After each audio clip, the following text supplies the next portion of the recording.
నిజంగా ఇక్కడ రాష్ట్ర వ్యాప్తంగా ఒక పోలీస్ వ్యవస్థ విషయంలో ఒక ఆలోచించుకునేటువంటి ఆ పరిణామం. నిజంగా అసలు పోలీసులు ఎవరి కోసం పనిచేస్తున్నారు, నిజంగా ఒక విద్యార్థులపైన ఆ విధంగా మరీ వ్యక్తిగతంగా పోయి ఆ విద్యార్థులను బొనిగ పట్టినటువంటి సందర్భాలు ఎందుకు వస్తూ ఉన్నాయి?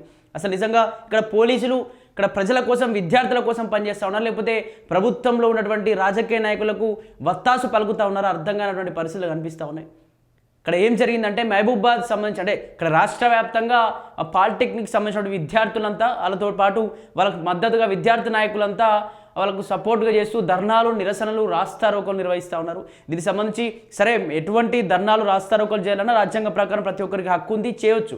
అదేవిధంగా కొంచెం ఆ ట్రాఫిక్ సంబంధించిన ఆంక్షలు కావచ్చు ఇవన్నీ భంగం వాటిల్లే విధంగా చేసి ఖచ్చితంగా పోలీసులు అక్కడ శాంతియుతంగా లేకపోతే వాళ్ళు అరెస్ట్ చేసేటువంటి పరిస్థితి కావచ్చు, లేకపోతే ఆ నిరసన ఆపేటువంటి పరిస్థితులు ప్రభుత్వం నుంచి వస్తాయి. కాబట్టి దానిలో మేము స్వాగతిస్తూ ఉన్నాం. కానీ ఇక్కడ మహబూబాబాద్ సంబంధించినటువంటి జిల్లా కలెక్టరేట్ కేంద్రంలో అదే మహబూబాబాద్ సంబంధించినటువంటి సిఐ రఘుపతి రెడ్డి అనేటువంటి వ్యక్తి అక్కడ ఉన్నటువంటి విద్యార్థి నాయకులను అక్కడ ప్రొటెస్ట్ నిర్వహిస్తూ ఉంటే నిరసనలు చేసి స్లోగన్స్ వినిపిస్తూ ఉంటే పాలిటెక్నిక్ విద్యార్థుల భవిష్యత్తును కాపాడండి అంటూ కూడా అక్కడ నినాదాలు ఫ్లకార్డ్స్ పట్టుకొని వినిపిస్తూ ఉంటే వాళ్ళను ఆగబట్టాలి, లేకపోతే వాళ్ళు అరెస్ట్ చేయాలి. కానీ ఇక్కడ ఏం జరిగింది అంటే అతను కోపానికి వచ్చేసి అంటే వ్యక్తిగతమైన కోపమా లేకపోతే వాళ్ళ ఇంట్లో మరి ఏమైనా లొలిపెట్టుకుని వచ్చిందో తెలియదు, కానీ వచ్చి వెంటనే వాళ్ళని బొనిగ పట్టి ఎన్నిక మొత్తం లాగేసినటువంటి పరిస్థితి. దాదాపు 3 పట్ల అలానే ప్రవర్తించిండు. ఏంది ఎవరిచ్చింది ఇక హక్కు? ఎక్కడి నుంచి వచ్చింది ఇక రైట్స్? ఒక వ్యక్తిని బొనిగ పట్టడం లేకపోతే అట్లా మ్యాన్ హ్యాండిల్ చేయడం నీకు ఎక్కడి నుంచి వచ్చింది హక్కు? అక్కడ ఉన్నటువంటి వ్యక్తి చస్తే ఏంది పరిస్థితి? చస్తే నీ ఉద్యోగం బదులు ఇప్పుడు ట్రాన్స్ఫర్ అయిపోతావు, కానీ అతని భవిష్యత్తు ఏంది, అలా కుటుంబ సభ్యుల పరిస్థితి ఏంది? చాలా ప్రతి ఒక్కరికి ఖచ్చితంగా ప్రశ్నించేటువంటి హక్కు ఉంది. భారత రాజ్యాంగం ప్రకారం ప్రతి ఒక్కరు నిరసన చేసే హక్కు ఉంది, ధర్నాలు రాస్తారోకో నిర్వహించేటువంటి హక్కు ఉంది. ప్రభుత్వాన్ని తప్పు చేస్తే ప్రభుత్వాన్ని నిలదీసేటువంటి హక్కు ప్రతి విద్యార్థులకు ప్రతి ప్రజలకు ఉంటుంది. సరే దానికి సంబంధించి శాంతియుతంగా లేకపోతే అక్కడ నిజంగా ఏమైనా ఇష్యూ జరిగితే కలెక్టరేట్ ఆఫీస్ ముట్టడిలో భాగంగా వాళ్ళు ఏమైనా పరిగెత్తడం లాంటివి కలెక్టరేట్ లోపలికి దూసుకెళ్లడం లాంటివి చేస్తే ఖచ్చితంగా ఆపేటువంటి ప్రయత్నం చేయొచ్చు, ఆ కూడా పోలీసులకు ఉంటుంది. కానీ ఇక్కడ మీరేం చేస్తూ ఉన్నారు? అంటే ఇష్టానురీతిగా చేసుకోవడం లేకపోతే బొనిగలు పట్టి కుతికలు పట్టి వెనక్కి లాగడం ఎవడిచ్చిండండి నీకు హక్కు? ఖచ్చితంగా రఘుపతి రెడ్డి అనేటువంటి సీఐని ఖచ్చితంగా సస్పెండ్ చేయాల్సిందే అంటూ కూడా రాష్ట్ర వ్యాప్తంగానైతే డిమాండ్లు వినిపిస్తూ ఉన్నాయి. విద్యార్థి నాయకులందరూ కూడా దీనికి సంబంధించి పెద్ద ఎత్తున నిరసనలు చేస్తూ ఉన్నారు. ఒక విద్యార్థి నాయకులు జెన్జీ యువత ఈ దేశం మొత్తం జెన్జీ కోసం పోరాడుతుంది, జెన్జీను రాజకీయాల్లోకి తీసుకురావాలి, రైట్ టు క్వశ్చన్ అని చెప్పేసి రాహుల్ గాంధీ భారత రాజ్యాంగాన్ని పట్టుకొని పార్లమెంట్ చుట్టూ తిరుగుతాడు. మరి ఇక్కడ తెలంగాణకు వచ్చేసరికి ఆ భారత రాజ్యాంగం ఎందుకు వర్తించట్లేదు? భారత రాజ్యాంగానికి వ్యతిరేకంగా ఎందుకు ఇక్కడ మారాల్సిన పరిస్థితి వస్తుంది? భారత రాజ్యాంగానికి వ్యతిరేకంగా పోలీస్ వ్యవస్థ ఇటువంటి పరిస్థితులు ఎందుకు తీసుకొస్తూ ఉంది? రైట్ టు క్వశ్చన్ అని చెప్పేసి ప్రతిసారి రాహుల్ గాంధీ మాట్లాడుతూ ఉంటాడు కదా. మరి రైట్ టు క్వశ్చన్ ఓన్లీ మీరు ప్రతిపక్షంలో ఉన్నప్పుడు మాత్రమే పనిచేస్తుందా? మీరు అధికార పక్షంలోకి వచ్చినప్పుడు పనిచేయదా? ఓన్లీ మీరు కేంద్రం పైన రకరకాలుగా మాట్లాడతారు. బీజేపీ ప్రభుత్వం రైట్ టు క్వశ్చన్ని అరించి వేస్తోంది, క్వశ్చన్ చేస్తే చాలు ఉగ్రవాదులు దేశద్రోహులు యాంటీ నేషనల్స్ అంటూ కూడా జైలులో బంధిస్తుంది, ఉపా కేసులు పెట్టేస్తుంది అంటే రకరకాలుగా మాట్లాడుతూ ఉంటుంది కదా కాంగ్రెస్ పార్టీ. మరి ఇక్కడ అధికార పార్టీలో ఉన్నప్పుడు భారత రాజ్యాంగ విలువలు ఎక్కడ పోయినాయి? భారత రాజ్యాంగంలో హక్కులు ఎందుకు కాలరాయబడతా ఉన్నాయి? రైట్ టు క్వశ్చన్ అనేది ఎందుకు కనుమరుగైపోతూ ఉంది? విద్యార్థుల భవిష్యత్తు ఎందుకు నాశనం అవుతూ ఉంది?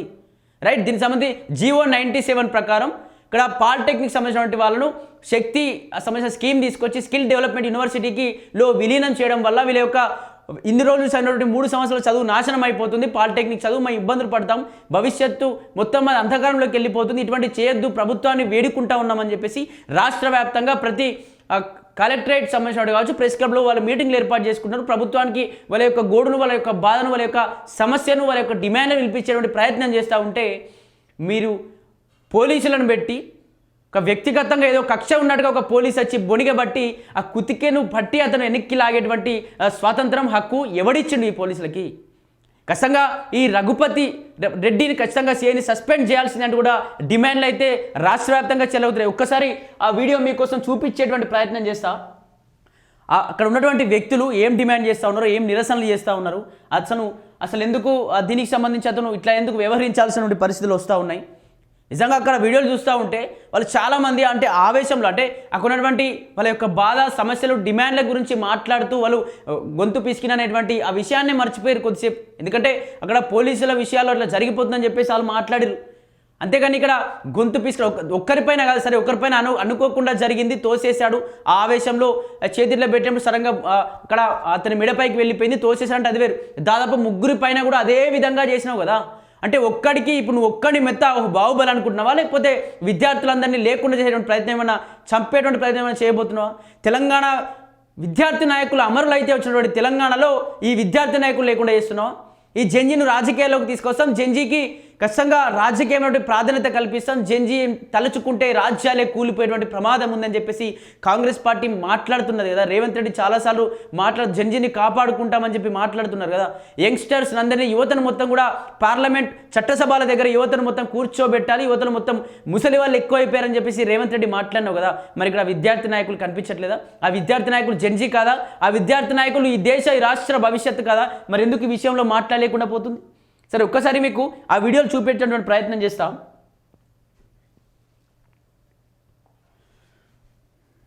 నిజంగా ఘోరం, నిజంగా రాష్ట్ర వ్యాప్తంగా సంచలనమైనటువంటి ఇష్యూగా మారిపోయింది. చూసుకోవచ్చు, ఇక్కడ పోలీసులందరూ సరే తోసేస్తున్నారు, అక్కడ నిరసనలు కలెక్టర్ ఆఫీస్ కాబట్టి ఇబ్బంది జరిగే ప్రయత్నం ఉంటుంది, లా అండ్ ఆర్డర్ ఇష్యూ వస్తుందని చెప్పేసి తోసేస్తున్నారు. ఓకే, ఇతనే సిఐ రఘుపతి రెడ్డి, ఇతనే ఒక్కొక్కరిని బొనిగెలు పట్టి, కుతికెళ్ళి పట్టి ఏ విధంగా లాక్కెళ్తున్నాడో ఒకసారి చూడండి. ఎవరిచ్చారండి హక్కు? నాకు అర్థం కాదు. సరే ఆపేయచ్చు, ఆపండి, లేకపోతే వాళ్ళని తరలించండి, ఇష్టానురీతిగా వాళ్ళని లాక్కెళ్ళడం చూడండి. కనీసం ఒక వ్యక్తి కింద ఏదో కండువా పట్టింది తీసుకుందామని చెప్పి తీసుకుంటే కూడా కనీసం అతను ఆ బొనిగెలు పట్టడం ఏంది? అంత వ్యక్తిగత కక్షలు ఏంటండి? నాకు అర్థం కాదు. నీకు ఎవడిచ్చిండా రైటు? ఈ తెలంగాణ రాష్ట్రంలో డీజీపీ కంటే పెద్ద తోపా నువ్వు? నీకు ఎవడిచ్చిండా రైటు? ఒక వ్యక్తి బొనిగెలు పట్టడం ఏంటండి? బొనిగెలు పట్టి రౌడీలా బిహేవ్ చేయడం ఏంటి ఒక పోలీస్ వ్యక్తి? ఏంది ఆ కొట్టడం ఏంటి, ఆ తోసేయడం ఏంటి?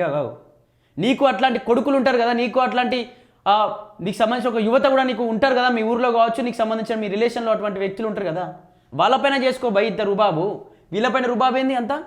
నీకు ఎవడిచ్చిన అసలు రైటు? ఒక్కసారి ఫోటోలు చూసుకుంటే ఇగో ఫోటోలలో గొంతు నిజంగా ఇది మర్డరా? ఇది ఇక్కడ ఏమైనా మర్డర్ సీన్ జరుగుతుందా, లేకపోతే ఏం జరుగుతుంది? ఏంది ఆ గొంతు పట్టడం ఏంటి? అక్కడ గొంతు పట్టి ఒక వ్యక్తిని ఆ విధంగా ఇబ్బంది పెట్టడం ఏంటంటే ఎవడిచ్చిండు మీకు రైట్? అంటే ఇంతకుముందు నువ్వు ఇంతకుముందు రౌడీ షీటర్గా పనిచేసి తర్వాత ఈ పోలీసు ఛార్జ్ తీసుకున్నావేంది? అంటే ఇవన్నీ తెలియాలి. నేను ఒకప్పుడు రౌడీ షీటర్, తర్వాత ఇప్పుడు పోలీసునైనా అని చెప్పేసి అందరికీ చెప్పే ప్రయత్నం ఏమైనా చేస్తున్నావా? అసలు ఏం జరుగుతుంది తెలంగాణలో? ఇంత జరుగుతూ ఉంటే డీజీపీ కావచ్చు, దానికి సంబంధించి డీజీపీ కావచ్చు, సివి ఆనంద్ గారు కావచ్చు, రేవంత్ రెడ్డి స్పందించాలి కదా. ఇటువంటి వ్యక్తిని ఖచ్చితంగా సస్పెండ్ చేయాల్సిందే, అది న్యాయమైన డిమాండ్ ఖచ్చితంగా. ఎందుకంటే అటువంటి వ్యక్తులపైన, అంటే నిజంగా నిరసన చేసిన వ్యక్తులపైన, న్యాయమైన అటువంటి కాజ్ కోసం, న్యాయమైన డిమాండ్ కోసం పోరాడుతున్న యువకులపైన ఇట బొనిగలు పట్టి చేసేటువంటి హక్కు ఎవడిచ్చిండు? నీకు ఎవడన్నా నీకు వేరే పెద్ద ఉద్యోగం, సీఏ కంటే పెద్ద ఉద్యోగం అవుతుంది, డీజీపీ పోస్ట్ ఏమైనా ఇస్తా అని చెప్పారా నీకు? సివి ఆనంద్ ఇట్లా తప్పించి నీకేమైనా పోస్ట్ చేయబోతున్నారా? మరి ఖచ్చితంగా ఇటువంటి వ్యక్తులపైన ఖచ్చితంగా యాక్షన్ తీసుకోవాల్సిందే. అదేవిధంగా దీనికి సంబంధించి ఏదైతే పాలిటెక్నిక్ వాళ్ళు ఏవైతే న్యాయ డిమాండ్లు కావచ్చు, వాళ్ళు ఎక్కడ ఏంటి సమస్యలు ఉన్నాయి, ఒకసారి ప్రభుత్వం కూర్చొని మాట్లాడాలి కదా. ఎటువంటి సమస్యలు, స్టూడెంట్స్ ఎందుకు ప్రొటెస్ట్ చేస్తున్నారు? ఇట్లా నిరసనలు చేస్తున్నప్పుడు సరే చేసుకోలేక పిల్లలతో మనకేమవుతాయని అనుకున్నారు చూసామా? ఆ పిల్లలే భారత ప్రధానిని కూడా క్షమాపణ చెప్పే విధంగా అదే పిల్లలు, అదే జనజీవత భారత ప్రధాని అర్ధరాత్రి 12 గంటలకు సెల్ఫీ వీడియో బయట పెట్టే విధంగా, ఎప్పుడూ మీడియా ముందుకు రానటువంటి ప్రధానమంత్రిని మీడియా ముందుకు వచ్చి మాట్లాడే విధంగా, అంత భయపడే విధంగా విద్యాశాఖ మంత్రిని రాజీనామా చేసే విధంగా చేసింది అదే జనజీవత. ఒక్కసారి తలుసుకుంటే మీ రేవంత్ రెడ్డి పరిస్థితి ఏంది? ఇప్పటికే మీ కాంగ్రెస్లో కుంపటి మోపైంది. ఆ కుంపటి వీళ్ళు ఒక్కసారి క్యాచ్ చేసుకున్నారంటే మీ కాంగ్రెస్ పార్టీ మళ్ళీ 20 నుండి 50 ఏళ్ళు వెనక్కిపోతుంది. ఒకసారి రేవంత్ రెడ్డి గారు ఖచ్చితంగా దీనికి సంబంధించి ఒక్కసారి కూర్చొని మాట్లాడి, పాలిటెక్నిక్ వాళ్ళు వీళ్ళ సమస్యలు ఏంటి, ఎందుకు ఇంత పెద్ద ఎత్తున ప్రభుత్వాన్ని క్వశ్చన్ చేస్తూ ఉన్నారు, అసలు నిజంగా వాళ్ళకి అన్యాయం జరుగుతుంది ఏంటి అని ఒకసారి మాట్లాడండి. దానికి సంబంధించి అంత సమస్య జరగకుండా తక్కువ సమస్య అయ్యే విధంగా, లేకపోతే కొన్ని డిమాండ్స్ నెరవేర్చే విధంగా కొంచెం దానిలో ఏమైనా చేంజెస్ చేయండి కదా, లేకపోతే మీకే నష్టం జరుగుతుంది. ఇటువంటి వ్యక్తుల వల్ల కూడా ఖచ్చితంగా నష్టం జరిగే అవకాశం ఉంది. కాబట్టి ఒక్కసారి ప్రభుత్వం కూడా ఆ డీజీపీ కావచ్చు, ప్రభుత్వం ఇటువంటి వ్యక్తులను ఖచ్చితంగా తొలగించాల్సిందే. తొలగించకపోతే పోలీస్ వ్యవస్థకు పోలీస్ వ్యవస్థ పైన చాలా రకాలుగా ప్రజలు ఆగ్రహం వ్యక్తం చేసేటువంటి పరిస్థితి ఉంటుంది. పోలీసులు ఏం చేయాలి? రక్షణ భటులుగా ఉండాలి. ఎవరండి పోలీసులు? ఎవరు? ఈ ప్రజల జీతగాళ్ళు. ఎవడిస్తుండు జీతాలు మీకు? ప్రజలు కట్టే కష్టాజీతంతో కట్టేటువంటి పనులలో మీకు జీతాలు ఇస్తున్నాం. మీరు బరాబర్ ప్రజల జీతగాలు, మా జీతగాలు బరాబర్ జీతగాలనే పనిచేయాలా? ఇది మీకు ఎవడిచ్చిన రైట్? ఇష్టం ఉన్నట్టు బొనిగలు పట్టడం, చంపడం, రౌడీలా బిహేవ్ చేయొద్దు. పోలీసులా బిహేవ్ చేయాలి. పోలీసులు ఎప్పుడైనా గౌరవప్రదమైన పదవులు. ఎందుకంటే పోలీసు అనే వ్యక్తులు అక్కడక్కడ మా చుట్టుపక్కల ప్రాంతాల వాళ్ళే ఉంటారు కాబట్టి మాకు అన్నదమ్ముల్లాగా ఉంటారు. మేము సార్ని మంచిగా గౌరవించే విధంగా మీరు మీ యొక్క హావభావాలు కావచ్చు, లేకపోతే మీ యొక్క మీకు సంబంధించినటువంటి అవన్నీ ఉండాలి. కానీ మీరు ఇష్టానురీతిగా బొనిగలు పట్టి చంపేస్తాము, రౌడీ షీటర్లో బివేస్తాము, ఖచ్చితంగా వీళ్ళపైన యాక్షన్ తీసుకోవాలి. లేకపోతే పెద్ద ఎత్తున విద్యార్థి నాయకులు అయితే బయటకు వస్తే మాత్రం పోలీసు వ్యవస్థ పైన చాలా ఆగ్రహంగా ఉంటారు ప్రజలంతా. ఒక్కసారి ఆలోచన చేసుకోవచ్చు.